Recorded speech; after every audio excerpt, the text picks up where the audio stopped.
প্রভাবশালীদের আত্মীয় পরিচয়ে বাবা ছেলের বিপুল টাকা আত্মসাৎ, হত্যা, চাঁদাবাজির অভিযোগ।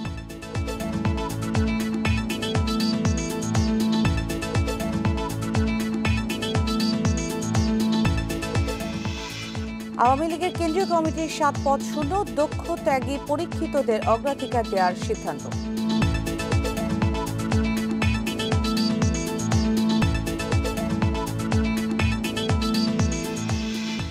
মাত্র 50 মিনিটেই মিলবে করোনা পরীক্ষার ফল, দ্রুত শনাক্তে 10 স্থানে জিন এক্সপার্ট যন্ত্র ব্যবহার।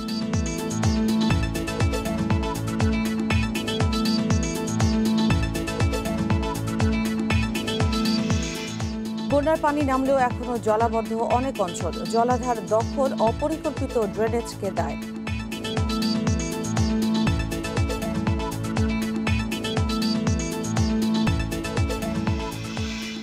এবং চ্যাম্পিয়ন্স লিগের শিরোপা লড়াইয়ে রাতে মুখোমুখি বায়ার্ন ও পিএসজি, রুদ্ধশ্বাস ম্যাচের প্রতীক্ষা।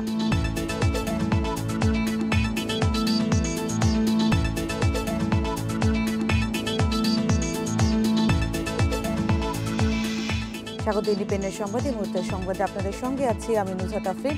শিরোনাম শুনছিলেন, এবার বিস্তারিত।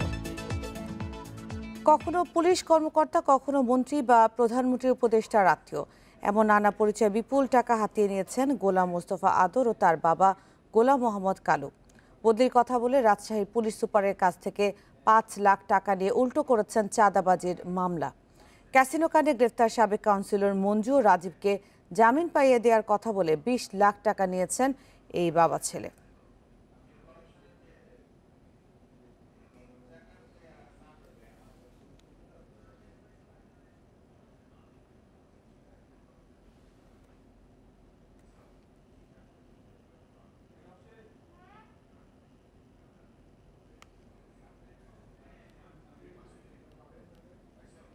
দর্শক, আমরা রিপোর্টের জন্য অপেক্ষা করছি।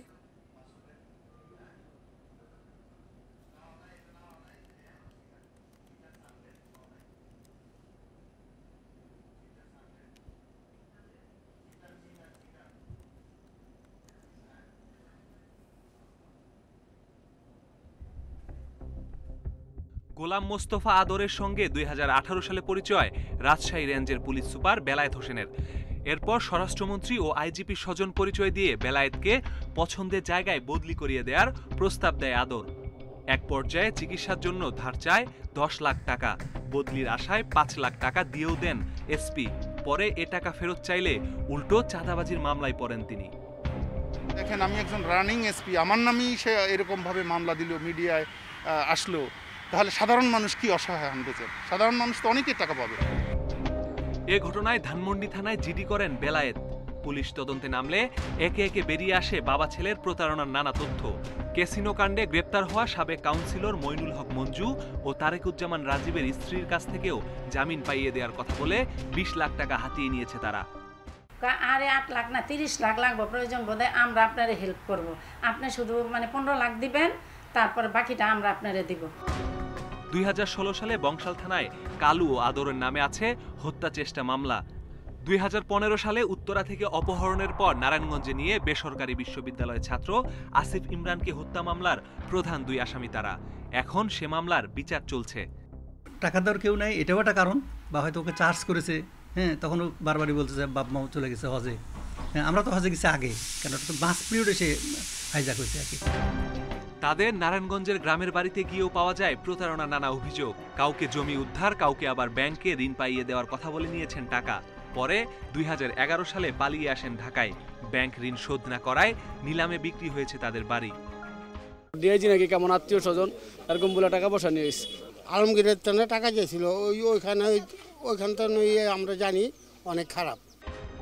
তবে এসব অভিযোগ অস্বীকার করে আদরের দাবি ষড়যন্ত্রের শিকার হয়েছেন তারা। 2-4টা দেখাতে বলেন, যদি দেখাতে পারে তো ঠিক আছে, 2-4টা নাই তো তার কাছে এরকম ভিত্তিহীন বক্তব্য তো দিলে হচ্ছে না। হত্যা মামলার আসামি হলেও জামিনে বেরিয়ে নানা প্রতারণা করেছেন তারা। একের পর এক অভিযোগ আসায় পুরো ঘটনায় এখন খতিয়ে দেখছেন গোয়েন্দারা। আর একটা স্ট্রং নেটওয়ার্ক মেনটেন করেন, সেখানে ভুয়া রিপোর্টার রাখছেন, ট্যাক্সি ক্যাবের ড্রাইভার, আদম ব্যাপারী, জাগা জমির দালাল থেকে শুরু করে বিভিন্ন শ্রেণীর লোকদেরকে রেখেছে এবং তারা পসিবল যারা টার্গেট হবেন তাদেরকে খোঁজ খবর নিয়ে তাদের বিস্তারিত জেনে জেনে তাদেরকে আঘাত করেন। এ ধরনের ব্যক্তিদের সঙ্গে মেলামেশায় আরও সতর্ক থাকার পরামর্শও দিয়েছে police. Masudur Rahman, independent news, Dhaka. অর্থ পাচার মামলায় গ্রেফতার ফরিদপুর ছাত্রলীগ সভাপতি নিশান মাহমুদ শামীমকে 3 দিনের রিমান্ডে দিয়েছে আদালত। শনিবার বিকেলে মহানগর হাকিম আদালতে শুনানি শেষে তার রিমান্ড মঞ্জুর হয়। শামীমকে আদালতে হাজির করে 7 দিনের রিমান্ড আবেদন করে সিআইডি। শুনানি শেষে তাকে 3 দিনের রিমান্ডে দেয় আদালত। ফরিদপুর শহর আওয়ামী লীগের সাবেক সাধারণ সম্পাদক সাজ্জাদ হোসেন বরকত ও তার ভাই ইমতিয়াজ হাসান রুবেল 2000 কোটি টাকা পাচারের মামলার আসামি। তাদের স্বীকারোক্তিতেই আসে নিশান মাহমুদ শামীমের নাম।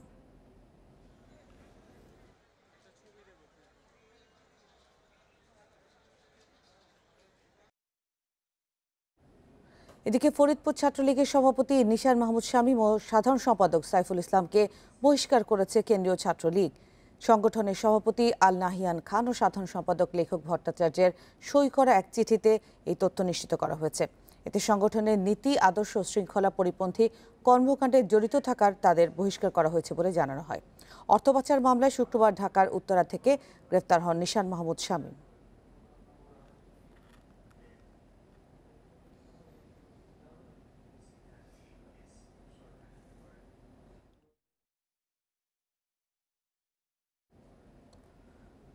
অবসরপ্রাপ্ত মেজর সিনহা হত্যা মামলায় জিজ্ঞাসাবাদের জন্য এপিবিএন এর বরখাস্ত 3 সদস্যকে রিমান্ডে নিয়েছে র্যাব। তারা হলেন এএসআই শাহজাহান, কনস্টেবল রাজীব ও আব্দুল্লাহ। তারা 3 জনই সিনহা মোহাম্মদ রাশেদ খানকে পুলিশ যেখানে গুলি করে হত্যা করে সেই শামলাপুর চেকপোস্টে দায়িত্বরত ছিলেন। গত 17 আগস্ট এপিবিএন এর 3 সদস্যকে ঘটনার সম্পর্কে প্রাথমিকভাবে জিজ্ঞাসাবাদ করা হয়। পরদিন 18 আগস্ট তাদের গ্রেফতার দেখে আদালতের মাধ্যমে 7 দিন করে রিমান্ডে নেয় RAB. ASI Shahjahan, constable Rajib ও আব্দুল্লাহকে 18 আগস্ট সাময়িক বরখাস্ত করে এপিবিএন। এদিকে সিনহা হত্যার ঘটনায় টেকনাফের শামলাপুর চেকপোস্ট পরিদর্শন করেছেন র্যাবের অতিরিক্ত মহাপরিচালক কর্নেল তোফায়েল মোস্তফা সরার। ঘটনার বিস্তারিত জানতে শুক্রবার তদন্ত দলের সাথে ওসি প্রদীপ সহ 3 আসামিকেও নিয়ে যাওয়া হয়। পরে র্যাব কর্মকর্তারা জানান, 2 মিনিটের মধ্যে কিভাবে সিনহাকে গুলি করা হয় তা ভালো করে খতিয়ে দেখা হচ্ছে।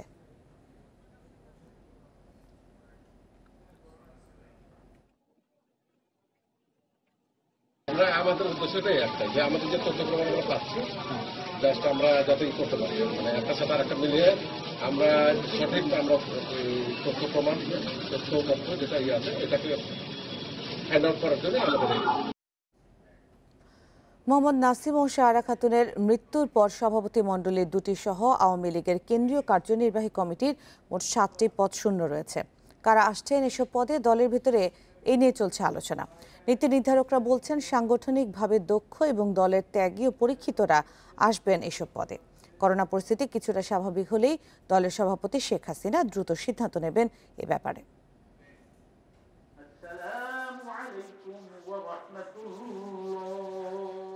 মার্চে করোনা সংকট শুরুর পর গত 5 মাসে আওয়ামী লীগের 3 জন কেন্দ্রীয় নেতা মৃত্যুবরণ করেছেন। এদের মধ্যে 13 জন মারা যান আওয়ামী লীগের সভাপতিমণ্ডলীর সদস্য ও সাবেক স্বাস্থ্যমন্ত্রী মোহাম্মদ নাসিম। এর 2 দিন পর 15 জন করোনায় মৃত্যু হয় কার্যনির্বাহী কমিটির সদস্য বদরউদ্দিন আহমদ কামরানের। এছাড়া গত মাসে থাইল্যান্ডে চিকিৎসাধীন অবস্থায় মারা যান সভাপতিমণ্ডলীর আরেক সদস্য অ্যাডভোকেট শাহরা খাতুন। 2 সদস্যের মৃত্যুতে 17 সদস্যের সভাপতিমণ্ডলীর সদস্য এখন 15 জন। গেল ডিসেম্বরে আওয়ামী লীগের 21তম জাতীয় সম্মেলনের মধ্য দিয়ে গঠিত নতুন কেন্দ্রীয় কমিটিতে ফাঁকা রাখা হয় ধর্ম বিষয়ক এবং শিল্প ও বাণিজ্য বিষয়ক সম্পাদকের পদ। কার্যনির্বাহী কমিটির 2 সদস্য পদও থাকে শূন্য। সব মিলিয়ে কার্যনির্বাহী কমিটিতে এখন মোট শূন্য পদ 7টি। দলের গঠনতন্ত্রের 24(2) ধারা অনুযায়ী আওয়ামী লীগ সভাপতিকে এসব শূন্য পদ পূরণের ক্ষমতা দেয়া হয়েছে। দলের নীতি নির্ধারকরা জানান, প্রবীণ, ত্যাগী ও পরীক্ষিতরা দলের সর্বোচ্চ ফোরাম সভাপতিমণ্ডলীতে স্থান পাবেন। দলের যারা ত্যাগী, পরীক্ষিত নেতা, যারা সাংগঠনিকভাবে বিভিন্ন সময়ে কাজ করেছে দলের জন্য এবং নেতা কর্মীদের সমর্থন এবং রেসপেক্ট পেয়েছেন, তাদের মধ্য থেকে তিনি সাধারণত কেন্দ্রীয় কমিটি বা সেন্ট্রাল ওয়ার্কিং কমিটি করেন। আগামী তো এর ব্যত্যয় ঘটবে বলে আমি মনে করি না। করোনা পরিস্থিতিতে দলের স্বাভাবিক সাংগঠনিক কার্যক্রম বন্ধ, তবে দ্রুতই এসব পদ পূরণে সভাপতি শেখ হাসিনা সিদ্ধান্ত নেবেন বলে জানান কেন্দ্রীয় নেতারা। উনি চুলচেরা বিশ্লেষণ করে এই শূন্য পদগুলি পূরণ করবেন। এখন যেহেতু একটি আপৎকালীন পরিস্থিতি চলছে, সেই কারণে হয়তো এখন এটি পূর্ণ করতে পারছেন না। খুব শীঘ্রই এটি পরিপূর্ণ করবেন। এতগুলো পদ তো অনির্দিষ্ট সময়ের জন্য খালি থাকতে পারে না। শুধু দলের কেন্দ্রীয় কমিটির শূন্য পদ পূরণই নয়, সহযোগী সংগঠনগুলোর পূর্ণাঙ্গ কমিটিও শিগগিরই করার কথা জানান নীতি নির্ধারকেরা।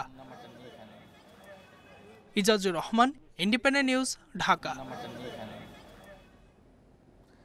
আওয়ামী লীগের জনসভায় ২১শে আগস্টের গ্রেনেড হামলা কোনো দুর্ঘটনা নয়, রাষ্ট্রীয় সন্ত্রাস বলে মন্তব্য করেছেন দলটির সাধারণ সম্পাদক ওবায়দুল কাদের। তার দাবি, এ হামলার পরিকল্পনা হয়েছিল হাওয়া ভবনে। শনিবার বঙ্গবন্ধু অ্যাভিনিউতে ছাত্রলীগ আয়োজিত স্মরণ সভায় ভিডিও কনফারেন্সে যোগ দিয়ে কাদের আরও বলেন, বর্বরোচিত হামলা চালিয়ে বারবার দেশের উন্নয়ন ও মুক্তিযুদ্ধের চেতনা ভুলণ্ঠিত করতে চেয়েছে বিএনপি জামায়াত জোট। সন্ত্রাসীদের বিরুদ্ধে ঐক্য গড়ে তুলতে ছাত্রলীগের প্রতি নির্দেশনাও দেন ওবায়দুল কাদের। ফরিদপুরের অপকর্মকারীদের মতো আর কেউ যেন ছাত্রলীগে অনুপ্রবেশ করতে না পারে, সেজন্য নেতাকর্মীদের সজাগ থাকতে বলেন তিনি।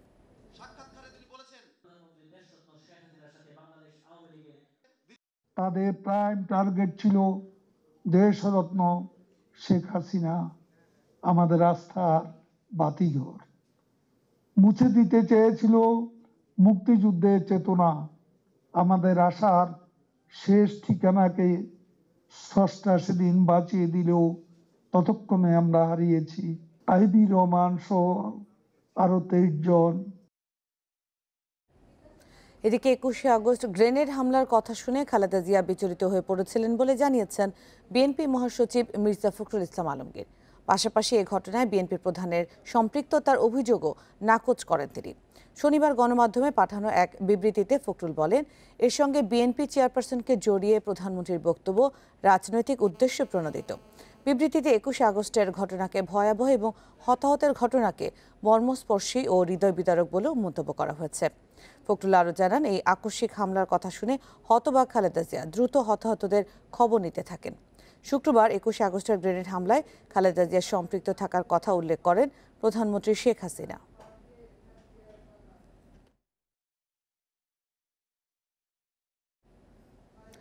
তারের জঞ্জালমুক্ত রাজধানী করতে ঢাকা দক্ষিণ সিটি কর্পোরেশনের চেষ্টা কাজে আসছে না। বিভিন্ন স্থানে ঝুলন্ত তার কেটে দিলেও কিছুক্ষণ পর আবারও তা ঠিক করে নিচ্ছেন ইন্টারনেট ও কেবল টিভি ব্যবসায়ীরা।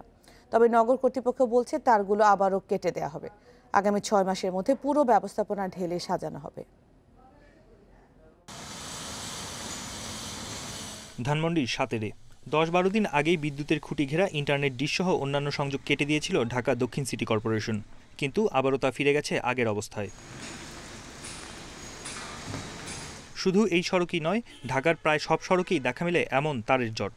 মাঝে মধ্যে এসব তার কেটে দিলেও সিটি কর্পোরেশনের নজরদারির অভাবে আবারও আগের চেহারায় ফিরে আসে। বিভিন্ন নেট টেট, তারপর ডিশ, এগুলো বন্ধ হয়ে গেছিল, পরে রিকভার করে আবার জয়েন্ট দিচ্ছে। ওই এক দুই দিন লাগ যাবে ঠিক করতে। ওই কাটার পরে তারা যাওয়ার কতক্ষণ পরই আবার ঠিক করে আরম্ভ করছে। ইন্টারনেট ও ডিশ ব্যবসায়ীরা বলছেন, কোনো ধরনের নোটিশ ছাড়াই কেটে দেওয়া হয়েছে তাদের তার। গ্রাহকদের চাহিদার জন্য আবারও তার টেনে পুনরায় সংযোগ দেওয়া হয়। আমাদের মেয়র সাহেব যেটা বলছেন যে ইলেকট্রিক পোলও তার সংযোগগুলো রাখা যাবে না, তাহলে আসলে আমরা সংযোগগুলো তাহলে কীভাবে দিব? আমরা ঘরে ঘরে যে নেট পৌঁছানোর জন্য আমরা আসলে এছাড়া কী বা করতে পারি? তাহলে আমাদের ওই আন্ডারগ্রাউন্ডের সিস্টেমটা করে দেখ, সবার জন্য সহজলভ্য করে দেখ। এ ধরনের সংযোগের জন্য বিদ্যুতের খুঁটির বিকল্প ব্যবস্থার পরিকল্পনা করছে দক্ষিণ সিটি কর্পোরেশন। আলাদাভাবে লাইন করে দেওয়ার কথা ভাবছে তারা। আমাদের আওতায় রেজিস্ট্রেশন হবে, আমরা একটা আলাদা চ্যানেল করে দেবো, একটা করে দিব, তা সেই মানে স্থায়ী একটা সমাধানের মধ্যে আসলে আর এগুলো থাকবে না। এগুলো ৬ মাসের মধ্যে দেখবেন আল্লাহর মধ্যে সব ঠিক হয়ে গেছে। বিদ্যুতের খুঁটির বিকল্প ব্যবস্থা হলে ডিশ ও ইন্টারনেট ব্যবসায়ীদের নির্দিষ্ট পরিমাণের ফি দিতে হবে বলেও জানিয়েছেন দক্ষিণ সিটির প্রধান নির্বাহী কর্মকর্তা। বনি ইবনে কামাল, ইন্ডিপেন্ডেন্ট নিউজ, ঢাকা। ১৮ মাসের মধ্যে আমিনবাজারে বর্জ্য থেকে বিদ্যুৎ উৎপাদনে যেতে চায় ঢাকা উত্তর সিটি কর্পোরেশন। ৩,০০০ টন বর্জ্য পুড়িয়ে প্রতিদিন উৎপাদিত হবে ৩৬ মেগাওয়াট বিদ্যুৎ, যা যুক্ত হবে জাতীয় গ্রিডে। এ ব্যাপারে খুব দ্রুত চীনা কোম্পানি সিএমইসির সঙ্গে চুক্তি হবে বলে জানিয়েছেন স্থানীয় সরকার মন্ত্রী তাজুল ইসলাম।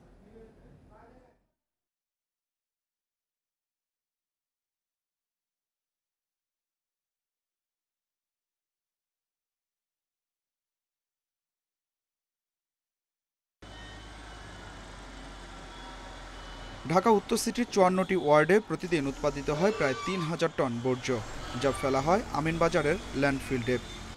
কিন্তু এখানকার ৫২ একর জমিতে ৩০ ফুট উচ্চতায় বর্জ্য ভরাট হয়ে গেছে ২০১৯ সালে। এখন আরও ৩০ ফুট উচ্চতায় ভরাট করা হচ্ছে। ২০২১ সালের শেষে এই ল্যান্ডফিল্ডে আর বর্জ্য ফেলা যাবে না। তাই বিকল্প হিসেবে বর্জ্য থেকে বিদ্যুৎ উৎপাদন করতে চায় ঢাকা উত্তর সিটি কর্পোরেশন। শনিবার আমিনবাজার ল্যান্ডফিল্ড পরিদর্শন করেন স্থানীয় সরকার মন্ত্রী ও ঢাকা উত্তরের মেয়র।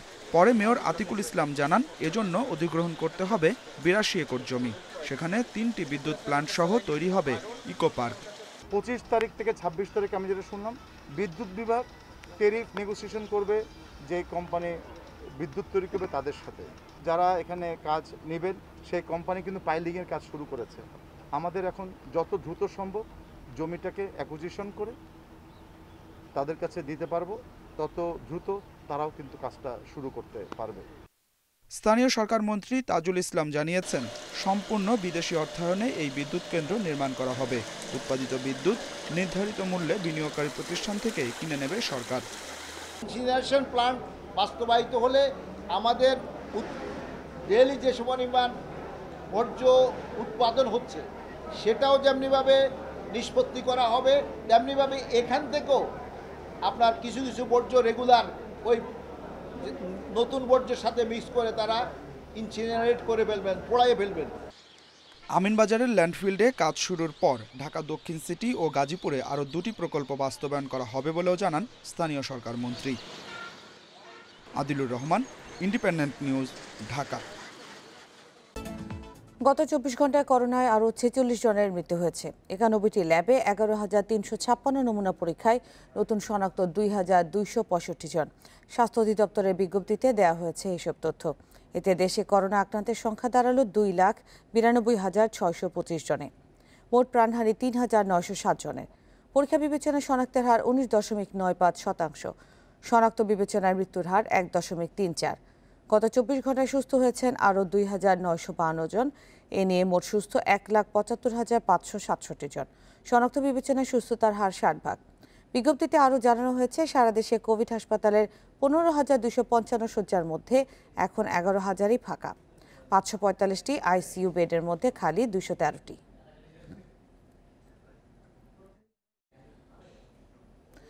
ঢাকা চট্টগ্রামের পর দেশে করোনা ভাইরাসের সংক্রমণ মৃত্যুর সংখ্যা সবচেয়ে বেশি কুমিল্লায়। সরকারি হিসেবে ২২ আগস্ট পর্যন্ত জেলায় করোনার মৃতের সংখ্যা ১৬৩ জন। এদিকে করোনার লক্ষণ উপসর্গ নিয়ে ২.৫ মাস ধরে শুধুমাত্র কুমিল্লা মেডিকেল কলেজ হাসপাতালেই প্রতিদিন গড়ে মারা যাচ্ছেন ৫ জন। মৃত্যু সংক্রমণের ভয়াবহতার জন্য অসচেতনতাই মূল কারণ বলে মনে করছেন চিকিৎসকেরা। কুমিল্লা মেডিকেল কলেজ হাসপাতালে করোনা ইউনিট চালু হয় ৩ মার্চ। এরপর থেকে ২১ আগস্ট পর্যন্ত সেখানে মারা গেছেন ৩৭৮ জন, যার মধ্যে ৩২৮ জনেরই মৃত্যু হয়েছে করোনার লক্ষণ ও উপসর্গ নিয়ে।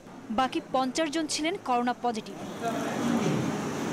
কুমিল্লা মেডিকেল কলেজ হাসপাতালে করোনায় প্রাণহানি বাড়ায় উদ্বিগ্ন চিকিৎসকরাও। তারা বলছেন, করোনা আক্রান্ত হওয়ার পরপরই না এসে শেষ মুহূর্তে চিকিৎসা নিতে আসার কারণে মারা যাচ্ছেন রোগীরা। এছাড়া পাশের জেলা থেকে চিকিৎসা নিতে এসেও অনেকে কুমিল্লায় মারা যাচ্ছেন। তাই জেলায় মোট মৃতের সংখ্যা বাড়ছে। অত্যন্ত মুমূর্ষ অবস্থা এবং শেষ পর্যায়ে রোগীরা এই হাসপাতালে চিকিৎসা নিতে আসার ফলে তাদেরকে আমাদের সর্বোচ্চ প্রচেষ্টা দিয়েও আমরা বাঁচিয়ে তুলতে পারি না। কুমিল্লায় মেডিকেল কলেজের আইসিইউ কখনই ফাঁকা পাওয়া যায় না, কখনই ফাঁকা থাকে না, কেননা বিভিন্ন জায়গায় রোগীগুলো এখানে চলে আসতেছেন, যে কারণে মৃত্যুর দায়টা কিন্তু কুমিল্লাকে বহন করতে হচ্ছে, যদিও অনেক রোগী কুমিল্লার নয়। জেলা করোনা প্রতিরোধ কমিটির সমন্বয়ক জানান, করোনার সংক্রমণ ও মৃত্যুর হার কমাতে যুবকদের আরও সচেতন হতে হবে। তরুণদের মধ্যে মৃত্যু হার কম হলেও মূলত তাদের মাধ্যমেই বয়স্করা করোনা আক্রান্ত হয়ে মারা যাচ্ছেন।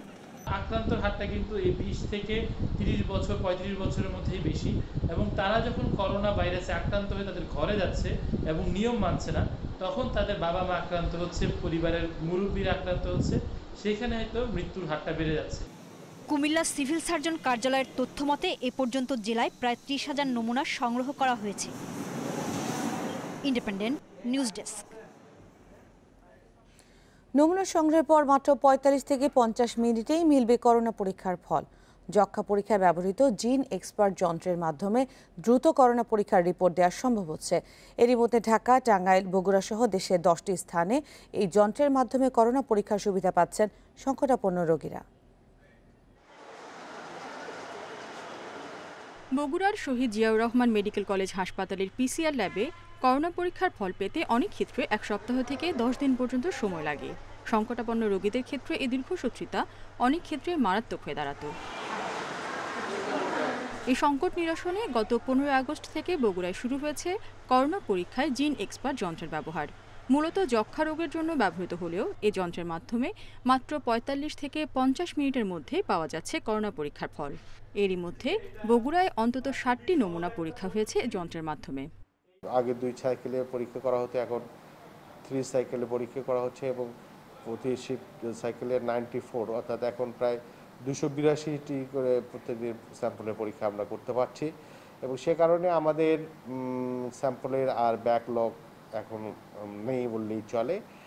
স্বাস্থ্য অধিদপ্তরের জাতীয় যক্ষ্মা নিয়ন্ত্রণ কর্মসূচির পরিচালক জানান, জিন এক্সপার্ট যন্ত্রের মাধ্যমে RT-PCR এর চেয়ে অনেক কম সময়ে এবং কম খরচে করোনা পরীক্ষার প্রায় নির্ভুল ফল পাওয়া যায়। জিন এক্সপার্ট মেশিন, যেটা একটি অ্যাডভান্সড PCR মেশিন, যেটা দিয়ে আসলে খুব দ্রুত সময়ে প্রায় শতভাগ নিশ্চিতভাবে এই করোনা পরীক্ষা করা যায়। আমরা সেটি সারা বাংলাদেশের প্রথম বড় হাসপাতালগুলোতে শুরু করেছি। শনিবার থেকে টাঙ্গাইলেও শুরু হয়েছে জিন এক্সপার্ট যন্ত্রের মাধ্যমে করোনা পরীক্ষা। এ নিয়ে ঢাকা সহ মোট 10টি স্থানে ব্যবহৃত হচ্ছে এ যন্ত্র। কয়েকদিনের মধ্যে আরও অন্তত 40টি জায়গায় এ যন্ত্রের ব্যবহার শুরু হবে বলে জানিয়েছেন প্রকল্প পরিচালক। রেশমি নন্দী, ইন্ডিপেন্ডেন্ট নিউজ।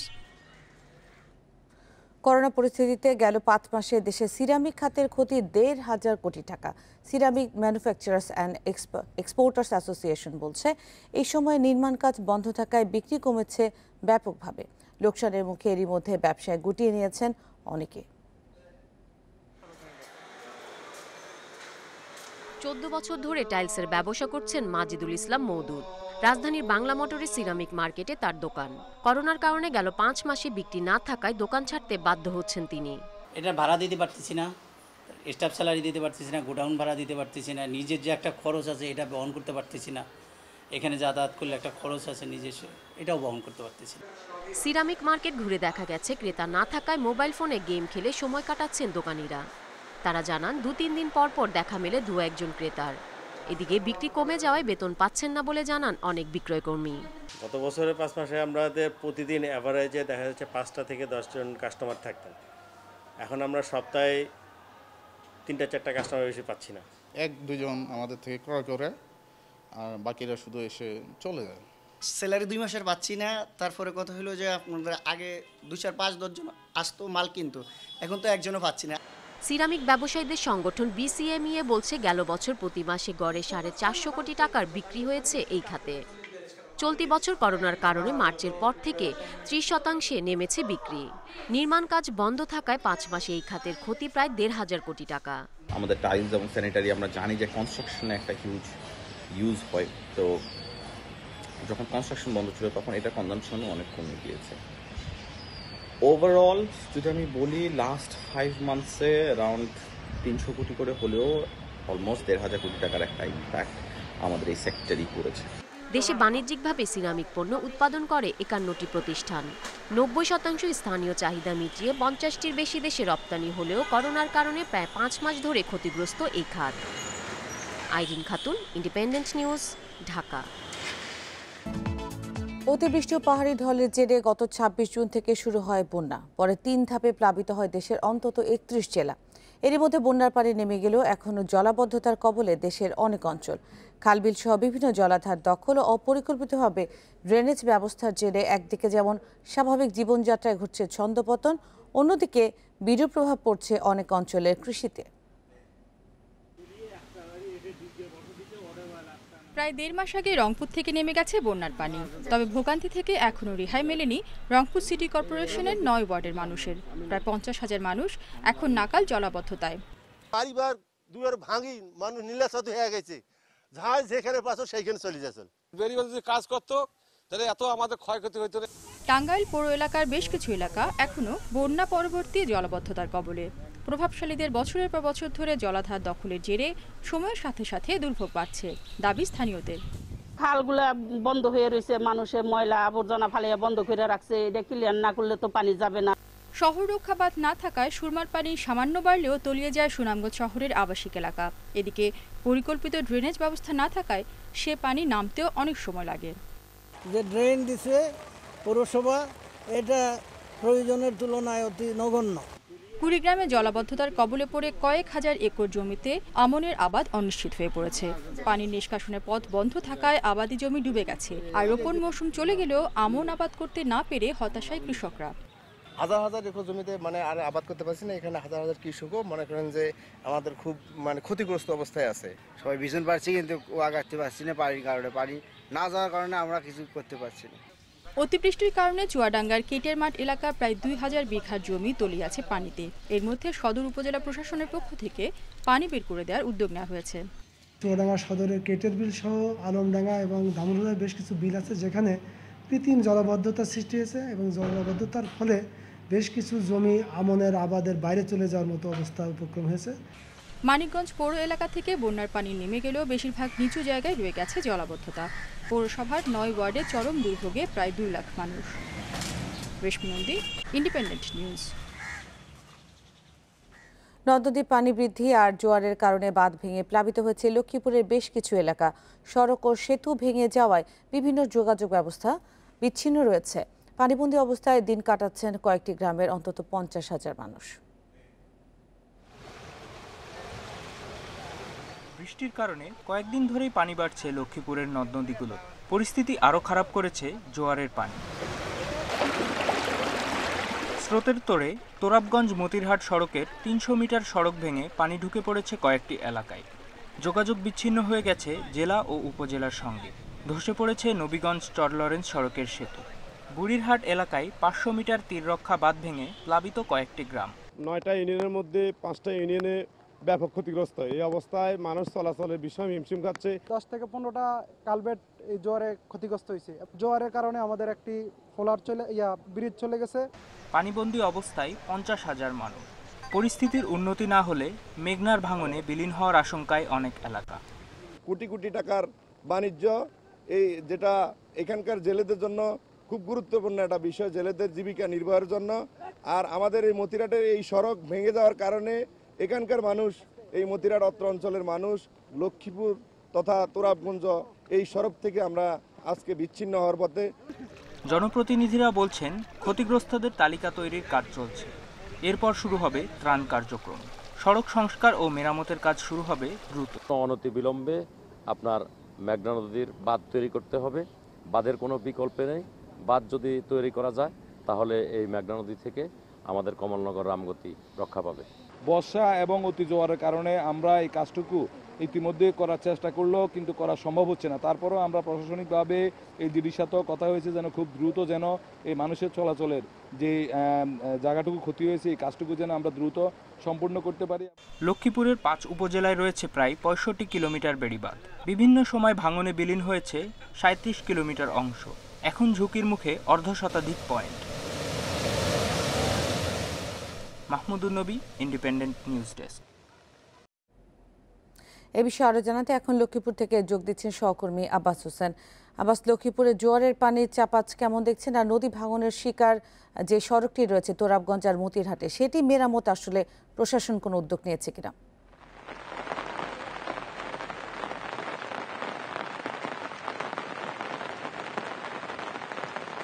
আসলে কিন্তু গত কয়েকদিনের মতো আজও কিন্তু লক্ষ্মীপুরে যে মেঘনা নদী রয়েছে এখানে প্রচন্ড পরিমাণ জোয়ার রয়েছে, এবং ইতিমধ্যে পানির যে স্রোত সেটি কিন্তু অনেক অংশে বেড়ে গেছে। পাশাপাশি যে বৃষ্টি, যে একদিকে বৃষ্টি অন্যদিকে এই যে মেঘনার যে পানির চাপে কিন্তু এখানকার যে তীরবর্তী মানুষ রয়েছেন, বাসিন্দারা রয়েছেন, তারা কিন্তু ইতিমধ্যে দিশাহারা হয়ে পড়েছেন। পাশাপাশি লক্ষ্মীপুরের রামগতি থেকে এবং কমলনগর যে প্রায় নতুন করে 10টি এলাকার প্রায় 10 কিলোমিটার এলাকায় জুড়েই কিন্তু এই যে ভয়াবহ ভাঙনের শিকার হয়েছে। এই ভাঙনের কারণে কিন্তু এখানকার মানুষ কিন্তু এখন দিশাহারা হয়ে পড়েছে। পাশাপাশি আমরা এখানে যে গত পরশু যে রামগতি কমলনগরের যে মতিরহাট এবং তোরাবগঞ্জ সড়কের যে কিছু অংশ ভেঙে গেছে, এখনো সেটি অব্যাহত রয়েছে এবং দিন দিনে কিন্তু সে যে ভাঙ্গার যে অংশটি সেটি কিন্তু বেড়ে যাচ্ছে। আজকে কিন্তু আমরা সকালে খবর নিয়েছি কিছুক্ষণ আগে, সেটি এখানে প্রায় 400 মিটারের মতো এখন এই যে সড়ক ভেঙে গেছে, এতে করে যোগাযোগ সম্পূর্ণ বিচ্ছিন্ন হয়ে পড়েছে। পাশাপাশি যে নবীগঞ্জ এলাকায় যে একটি ব্রিজ ধসে গেছে, এই দোষের কারণে সেখানেও কিন্তু যোগাযোগ বিচ্ছিন্ন হয়ে গেছে। আর পাশে আমি এখন যেখানে আছি যে লক্ষ্মীপুর সদর উপজেলার মধুচৌধুরী ঘাট, এখানে একটি বুড়ির ঘাট রয়েছে। এই নদীর তীর রক্ষা বাঁধ প্রায় 500 মিটারের মতো যে বাঁধ রয়েছে সেটি কিন্তু নদীগর্ভে বিলীন হয়ে যাওয়ার ফলে কয়েকটি এলাকায় কিন্তু প্লাবিত হচ্ছে। তো লক্ষ্মীপুরের এখন পর্যন্ত প্রায় লক্ষাধিক মানুষ পানিবন্দী হয়ে পড়েছে এবং দুর্ভোগ কিন্তু কোনো অংশে কমেনি, আবার পানির যে ভয়াবহতা সেইটিও বেড়ে চলছে। তা আসলে এখানে জেলা প্রশাসনের পক্ষ থেকে বারবার বলা হচ্ছে যে তারা ত্রাণ কার্যক্রম শুরু করবে, কিন্তু এখন পর্যন্ত ত্রাণ পায়নি বলে এখানকার যারা ক্ষতিগ্রস্ত রয়েছে তারা আমাদের কাছে অভিযোগ করেছেন। এই ছিল লক্ষ্মীপুরের যে মসজিদ ঘাটের সর্বশেষ তথ্য। আব্বাস হোসেন জানাচ্ছিলেন লক্ষ্মীপুর থেকে। বিশ্বে 24 ঘন্টায় করোনায় আরও 5,000 জনের মৃত্যু হয়েছে। এ নিয়ে বিশ্বে করোনায় মোট মৃতের সংখ্যা 8,07,000 ছাড়ালো। নতুন শনাক্ত হয়েছেন 2.5 লাখ মানুষ। মোট শনাক্ত ছাড়িয়েছে 2,33 লাখ। গত 24 ঘন্টায় সবচেয়ে বেশি মৃত্যু হয়েছে যুক্তরাষ্ট্রে আর সবচেয়ে বেশি শনাক্ত ভারতে। করোনায় ভারতে একদিনে প্রাণ গেছে 918 জনের, নতুন শনাক্ত 70,000-এর বেশি। যুক্তরাষ্ট্রে প্রায় 43,000 নতুন শনাক্তের পাশাপাশি মারা গেছে 958 জন। ফ্রান্সে নতুন শনাক্তের সংখ্যা 3,600। করোনা বিস্তার বাড়ায় দ্বিতীয়বারের মতো সকাল সন্ধ্যা কারফিউ জারি করা হয়েছে তিউনিসিয়ার এল হাম্মা শহরে। তবে সংক্রমণ কমায় 30 আগস্ট থেকে খুলে দেওয়া হচ্ছে সৌদি আরবের সব সরকারি অফিস। এদিকে করোনা ঝুঁকি এড়াতে 12 বছর বা তার থেকে বেশি বয়সী শিশুদের মাস্ক পরার পরামর্শ দিয়েছে বিশ্ব স্বাস্থ্য সংস্থা। এছাড়াও 6 থেকে 11 বছর বয়সীদের ঝুঁকিপূর্ণ জায়গায় মাস্ক পরার পরামর্শ দিয়েছে সংস্থাটি। চ্যাম্পিয়ন্স লিগের ফাইনালে মুখোমুখি পিএসজি বায়ার্ন মিউনিখ। ষষ্ঠ শিরোপা জিততে সতর্ক বায়ার্ন কোচ হ্যান্সি ফ্লিক। বিপরীতে বাভারিয়ানদের ডিফেন্স দুর্বলতার সুযোগ নিতে প্রথম শিরোপা জিততে মরিয়া পিএসজি কোচ থমাস টুখেল। পর্তুগালের স্তাদিও দা লুজে ম্যাচ শুরু রাত 1টায়। ঐতিহ্য নামে ভাড়ে অসম ব্যবধান, মিল এক জায়গায়। পিএসজি ফ্রান্সের সেরা তো জার্মানির সেরা বায়ার্ন মিউনিখ। ইংলিশ লিগ, লা লিগা আর সেরিয়াকে পেছনে ফেলে আলোচনায় তাই এখন বুন্দেসলিগা আর লিগ 1। সবশেষ 26 ম্যাচের 25টায় জেতা ফ্লিকের বায়ার্ন অপ্রতিরোধ্য। বিপরীতে প্রথম শিরোপার খোঁজে লা পারিসিয়ানরা ইতিহাস গড়ার প্রহর গুনছে। হাঁটতে ভুলে যাওয়া বায়ার্নের একটা দুর্বলতা চোখে পড়েছে সবার। কিছুটা নড়বড়ে সেই রক্ষণের জন্য নেইমার এমবাপে জুটি হতে পারে বড় হুমকি। সেমিতে লিও 3 গোলে হারলেও অভিজ্ঞ স্কোরার থাকলে চিত্র ভিন্ন হতে পারত। আলাবা বোয়েটেংদের থাকতে হবে বাড়তি সতর্ক। আক্রমণী বায়ার্নের শেষ কথা, লেভানডস্কি ফাইনালেও থাকবেন স্পটলাইটে। টানা 10 ম্যাচে গোল করে রেকর্ড ভাঙার অপেক্ষায় পোলিশ স্ট্রাইকার। আর 2 গোল করলেই এক মৌসুমে রোনালদোর করা 17 গোলের রেকর্ড স্পর্শ করবেন লেভা। আর সেমিতে 2 গোল করে আলোটা গ্যানাব্রি নিজের দিকেও রেখেছেন। এটা পরিষ্কার যে আমাদের রক্ষণ সবসময়ের মতো ভালো ছিল না। নেইমার এমবাপেদের গতি রুখতে দরকার সমন্বিত পারফরম্যান্স। শিরোপা জিততে আমরা সবটুকু উজাড় করে দিতে চাই। তবে নেইমার এমবাপে জুটি প্রতিপক্ষকে ধ্বংস করার জন্য যথেষ্ট। ইনজুরি থেকে ফিরেই সেরাটা উজাড় করছেন এমবাপে আর সেমির নায়ক ডি মারিয়া বোনাস। এই ত্রয়ী প্রথমবার ফাইনালকেই শিরোপায় রূপ দিতে পারেন একত্রে জ্বলে ওঠে। কোচ থমাস টুখেলও সেদিকেই তাকিয়ে। বায়ার্নের অতি আক্রমণাত্মক কৌশলের দুর্বলতার সুযোগ নিতে হবে আমাদের। বিগ ম্যাচে আক্রমণ ভাগের সেরাটা প্রয়োজন। ছেলেরা ইতিহাস করতে মুখিয়ে আছে। সবশেষ 2017 চ্যাম্পিয়ন্স লিগের গ্রুপ পর্বে পিএসজির মোকাবেলায় 3-1 ব্যবধানে জিতেছিল বায়ার্ন। সব মিলিয়ে 2 দলের 8 মুখোমুখিতে বাভারিয়ানদের 3 জয়। পিএসজি জিতেছে 5 বার। করোনা বাধা টপকে চ্যাম্পিয়ন্স লিগ ফাইনাল দিয়ে শেষ হচ্ছে এবারের ফুটবল মৌসুম। এখন শুধু উপভোগ্য ফাইনালের অপেক্ষা। Mohammad Nazim, Independent News. এ ছিল এখনকার সংবাদ। ইন্ডিপেন্ডেন্ট টেলিভিশনের সব খবর আরও বিস্তারিত জানতে চোখ রাখুন ফেসবুক, ইউটিউব ও টুইটারে। ধন্যবাদ সবাইকে।